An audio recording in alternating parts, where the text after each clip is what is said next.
Hi, James Farr here. The previously recorded episodes that you're about to see are a series of critical and uncomfortable conversations that I've had with law enforcement long before the murder of George Floyd, Breonna Taylor, and right here in Pasadena, Anthony McClain most recently. There was J.R. Thomas and Kendrick McDade. I invite you to take a look at this series of conversations and comment below.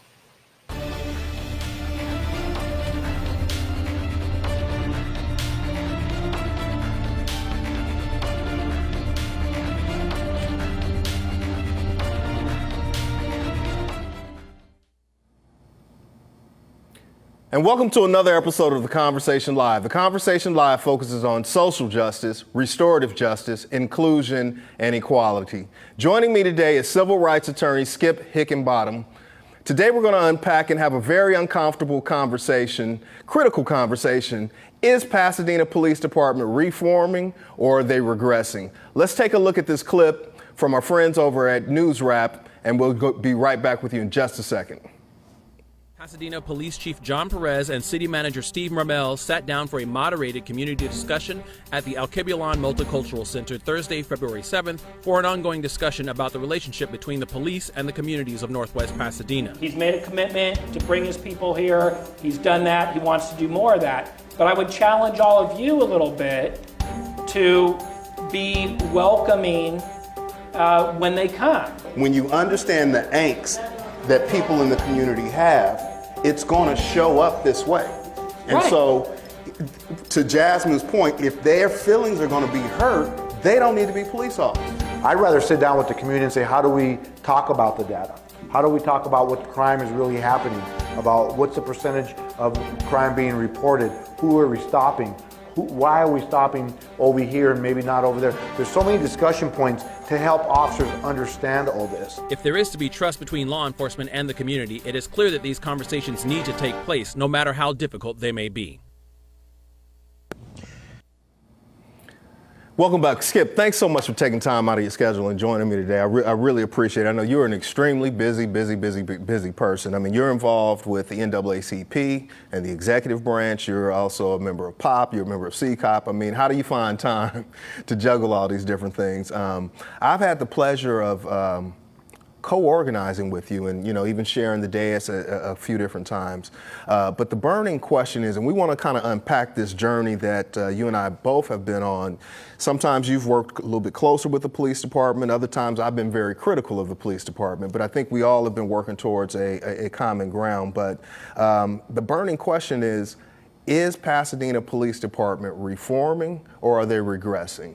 And, I just want to unpack it and talk to you about it this afternoon. But I want to start back with, we first really got into this space around January of 2018, shortly after the 2017 Christopher Ballou incident involving Pasadena Police Department. So, what have you seen through the work that you've been doing?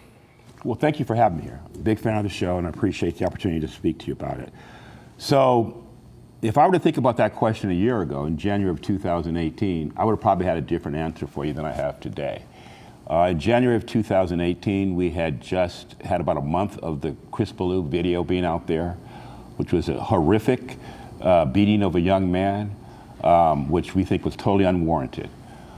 And to compound that problem, we had what we thought was an insensitive police department in terms of how it was dealing with these two individuals, the officers involved in the beating, and how it handled that. So in January of 2018, they were still on patrol. They were still part of the gang unit, and it was business as usual.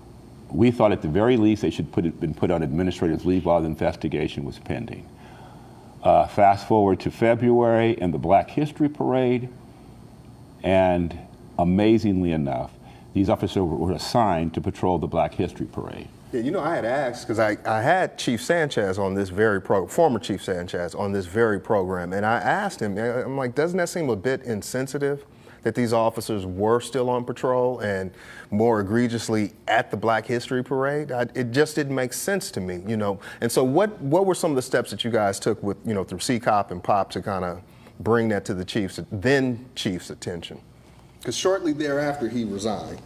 That's true. And, it was, I'm not necessarily saying that was the reason that he resigned. There were some other things going on at that time, as you know. We had an officer who was selling guns when he shouldn't have been. And there were some other things going on in the police department that may have impacted that decision. I think Chief Sanchez was, in many ways, a very good police chief. I think he had a lot of reform ideas in his mind in terms of what he wanted to do with the Pasadena Police Department. And I think he was a disciplinarian. And as you know, it's oftentimes difficult to find out about discipline of police officers, the Bill of Rights. Yes. But I think that he did do a number of things to reform the department. However, on the other side of it, we believe that he simply was not understanding the impact that those decisions were having on the community. And I think that the police chief always has to have a police union on one side and community on the other side. And it's kind of a tough balancing act sometimes. But to allow those officers to go to the police, to the Black History Parade, it seemed to me it was simply him not understanding the impact that it had. So, as you might imagine, many of us went down to the Public Safety Committee meeting and the City Council meetings and expressed extreme displeasure over it. And I would say that was at a low point, relationship between us and the police department. And I think at that point we were regressing. We were having a police department that did not seem to understand that something like that for our community was simply unacceptable. And so the decision was made. Police Chief Sanchez resigned, and interim police chief John Perez took over. And I frankly think that the department has taken a new course under Chief Perez. And we'll definitely talk about Chief Perez, but I kind of want to give our audience a timeline, Okay. So we kind of made our way into February, and then some things happened in March, and then in May of last year, if you recall, interim Chief John Perez was supposed to sit down with me on May 1st. And that event was abruptly canceled. And from there, we decided to screen the Christopher Ballou film at the El Cabulon Center, the documentary that I produced on his arrest. And that was the start of what is now known as Community Conversations. And so what was your experience in that space? It was facilitated by myself, Dr. Eshell Williams, Brandon Lamar sat on that panel with us. What was your experience there? I think it was a watershed moment in our relationship with the police department, because I think that was the first time we started talking to each other instead of talking at each other. I think that the way we got there was a difficult journey, because Perez did cancel the first meeting. I think part of the reason that he canceled it is he thought that was going to be a confrontational meeting where he was going to come into a situation and be set up and simply be attacked and criticized. And so I think he felt like he needed a safe space to be able to, and his officers to express their point of view. And I think the events at El Cabulon have helped to foster that relationship and helped for both sides to better understand where each side is coming from. And well, to Chief Perez's credit, he did sit down with me in a one-on-one interview shortly after that event was canceled. So, again, he has certainly kept his words and his commitment to finding ways to bridge the gap within the community. Then we kind of look at, as we got closer into October, we wanted to sit down with frontline officers.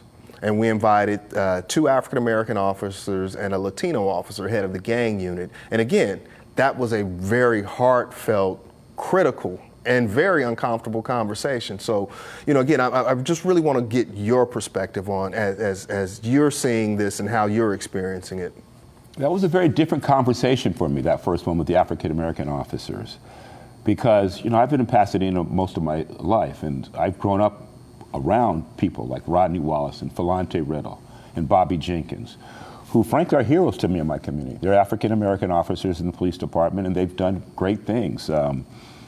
I knew about Ralph Riddle, Philante's father-in-law, and his history here in Pasadena.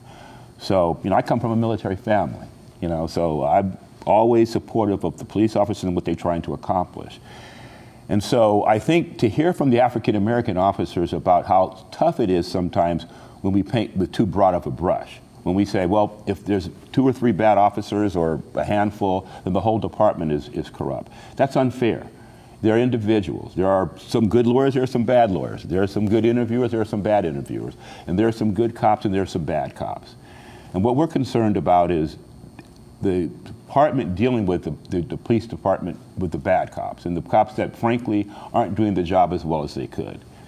And we thought we observed some of that in the Ballou incident and on that video. And so we are still concerned about the outcome of that investigation. Do you find and that's kind of how where we're at with it. I mean, do you find it, because I know former Chief Sanchez said that investigation would be wrapped up in 5 to 7 months. It's been well over a year. I mean, it's been, what, 16 months now? I mean, is that kind of business as usual? Is that what should be expected out of investigations? And I know it's been told because of litigation, but you know, when we spoke at the Jewish temple, you had a pretty different opinion on how you saw this. So are they stalling? You know, I don't know if it's stalling. They're taking too long to complete these investigations. I understand when you have litigation involved and attorneys are involved, I'm an attorney, that it takes time to work things out. You know, often you negotiate settlements, you come to a agreement with the plaintiff, and it gets resolved on that level. But that's a relationship between the person who's involved in the incident and the police department. We're talking about the community and what we think we need to understand about our police department. And so I think too often the Pasadena Police Department is worried about risk management and the administration, and not necessarily about getting the truth out there quickly enough and getting an understanding of what happened quickly enough. I think one of the things that does happen is that when we do get independent investigations of these incidents, and we do get reports from independent investigators, it doesn't necessarily resolve the problem, but it does bring some sense of closure. It brings some sense of understanding that, well, here's an outside investigator who came to this incident and gave us an opinion about that. We had one when we had McDade report. It took way too long to get it. We had one when we had the J.R. Thomas incident. It took way too long for us to get that report. And now I think we're having the same experience with the Pasadena Police Department and the Chris Ballou. It's taking too long for us to understand what the police department has to say about this incident. We all have our opinions, but we're waiting to hear from them. Why do you think the process takes so long? Because the J.R. Thomas report just came out 2 weeks ago, and there were some recommendations made in that report, one of which was how they actually review internally, and kind of the red team kind of idea of having individuals that don't have any rank in there that could really check and provide some balances. Do you feel that it's necessary for an independent auditor to kind of be on retainer for the department? Well, we at CCOP and at POP have advocated that the city should hire an independent police auditor full-time to monitor the police department activities. We have not been able to convince the police department that they want that there in their budget. We are appreciative when we do have independent investigations of critical incidents like the Ballou incident, the McDade incident, and the J.R. Thomas incident. So we see some steps in that direction, and we see a willingness by Chief Perez to call for independent audits, but we have not yet got to the point where that's a part of the police department on an ongoing basis. Mm-hmm. So we think we'd have a better police department if we had a full-time independent police auditor. That's where we've been on this for several years, and we continue to advocate that. Let me check in with folks. You're watching The Conversation Live. I'm your host, James Farr. My guest today is Skip Hickenbottom Jr., civil rights attorney, as well as a member of the Chiefs Advisory Council. And I want to talk a little bit more about what your role and your function is in that. I mean, you guys have been very instrumental in helping us to facilitate these conversations. Make sure you like and share this content. Check in the comments. We want to hear from you. If you agree, disagree, we definitely want to hear your voice, and Skip and I will certainly try to answer any of your questions. So Skip, with your role on the Chiefs Advisory Council, how did that come about? Because you know, some may say that you were kind of, I don't want to say co-opted, but it just, you know, in one hand, you were very heavy-handed and strongly opinionated. Why did you feel it was necessary for you to kind of work more strategically with the chief and serve in an advisory capacity? First of all, because I considered John Perez to be my friend, he asked me to do it. So that's kind of the basic reason I did it. I've known John for a long time, long before he became police. He's been in this community a long time, so have I. And he and I share a lot of the same vision for how the police department should be run. But I also thought it was important, after spending many years on the outside criticizing the police department and sometimes litigating against the police department, that we have a better dialogue between what we were trying to advocate and what the police union was trying to advocate. Because frankly, a lot of what goes on is a struggle between the police union and the community. The administration is sometimes caught in the middle of it. And the police union, where I'm an employment lawyer, and so I always believe that unions bring strength to the employee situation. So I'm a strong advocate of supporting the police union and what it advocates. But I also think the community has a right to have a voice in how the police department's run.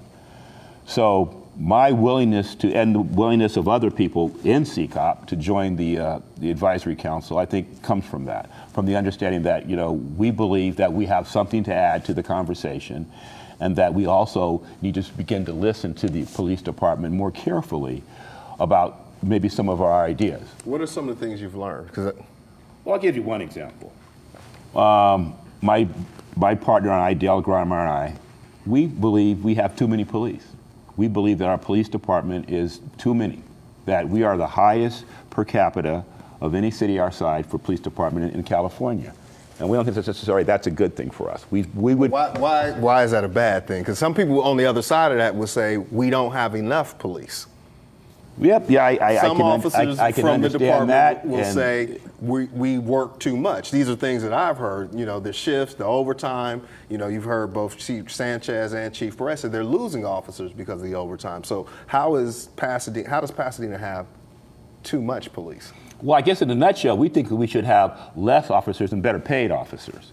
You know, we're not at the top of the pay scale in the Pasadena Police Department. We're not at the bottom, but we're not at the top. We used to be closer to the top than we are now. Mm-hmm.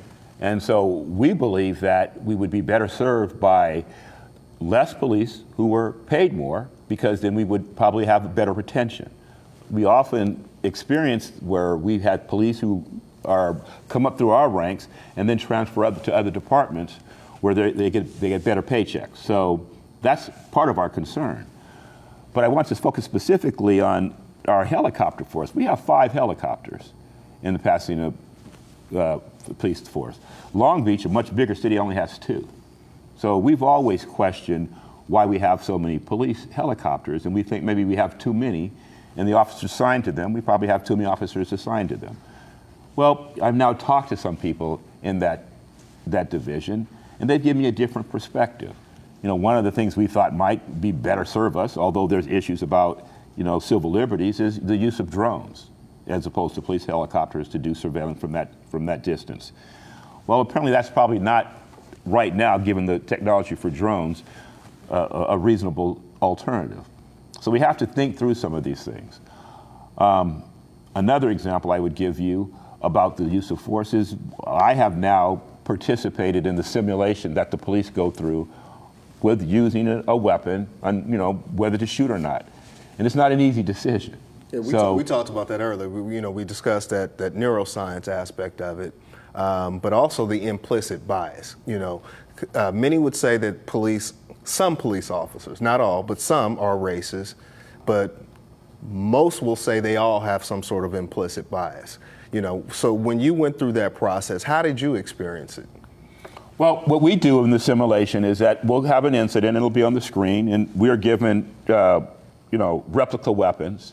And, you know, the determination is there's a person here, there's an incident, it's unfolding, and although we're by no means, you know, qualified to be professionals, we're given a little bit of training and background about how this should work. There's 2 of us, who are involved in it.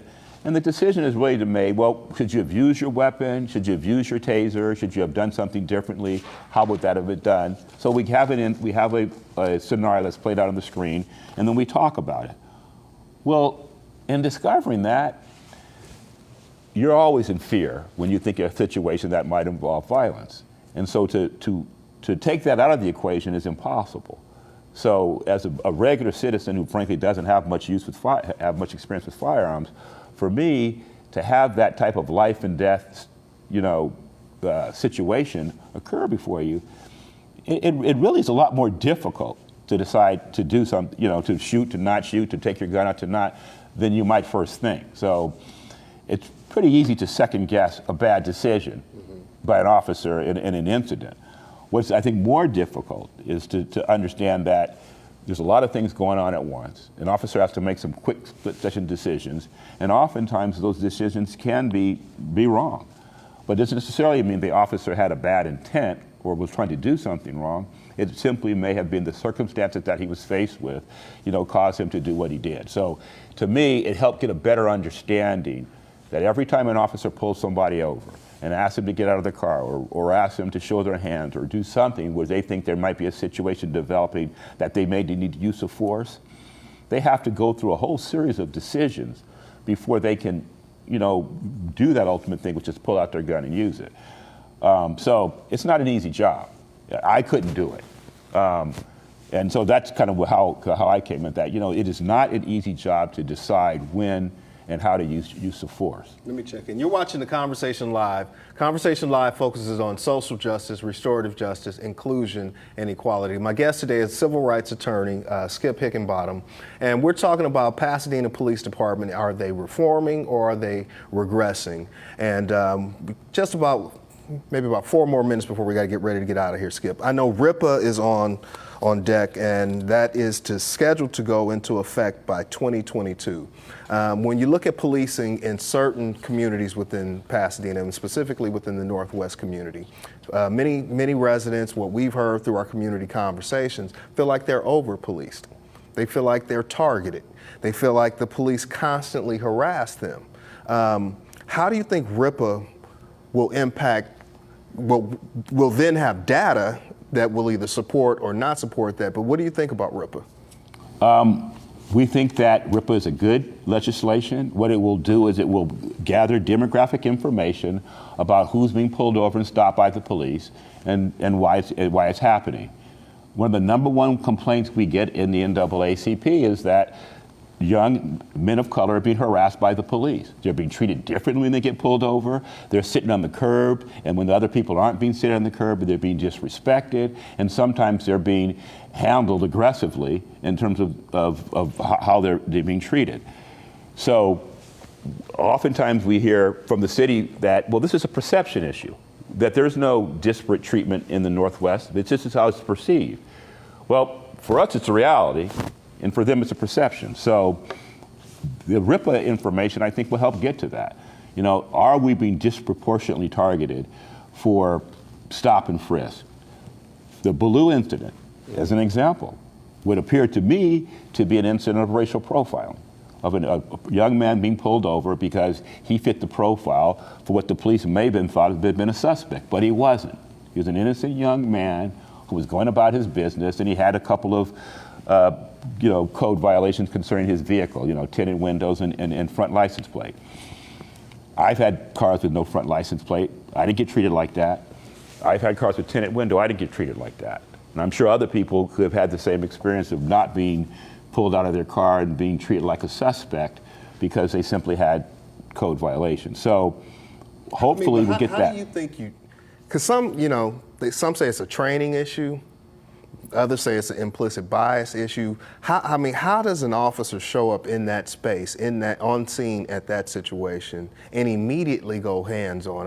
What can be done to eradicate that out of the department? Well, I think of the adage: if you're a hammer, everything looks like a nail. And so one of the things that we've thought about is, has the gang enforcement unit outlive its usefulness? They are, I think, about a dozen officers whose job it is essentially to go around Pasadena and look for trouble because they're there to keep that from happening.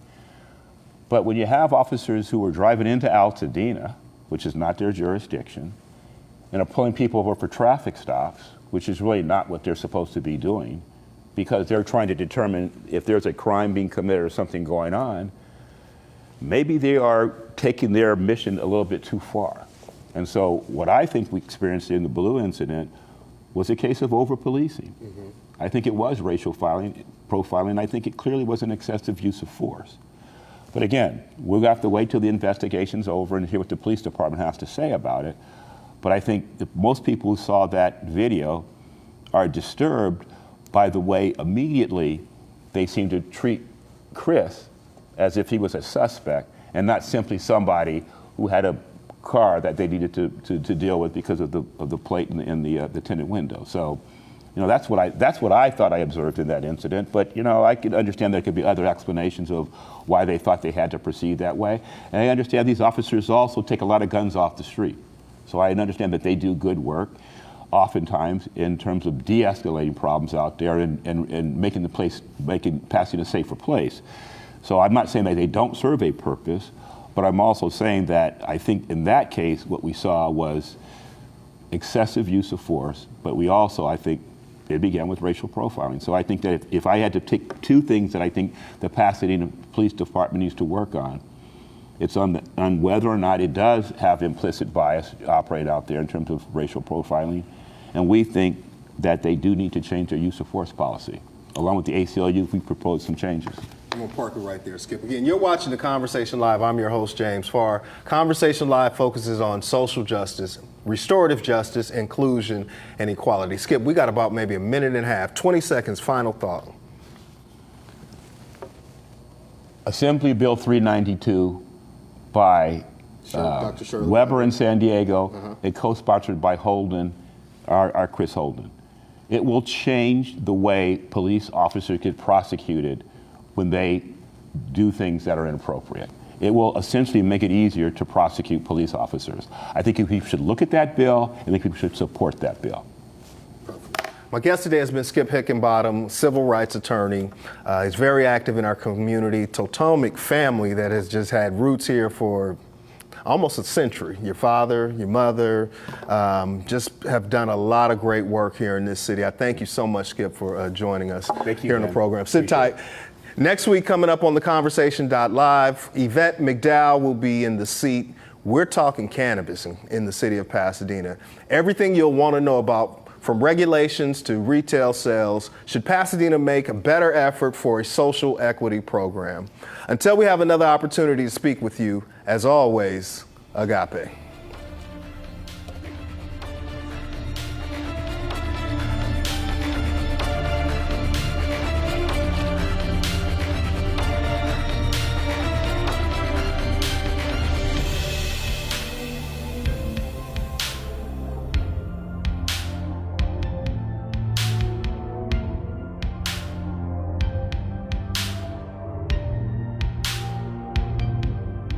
Conversation Live is brought to you by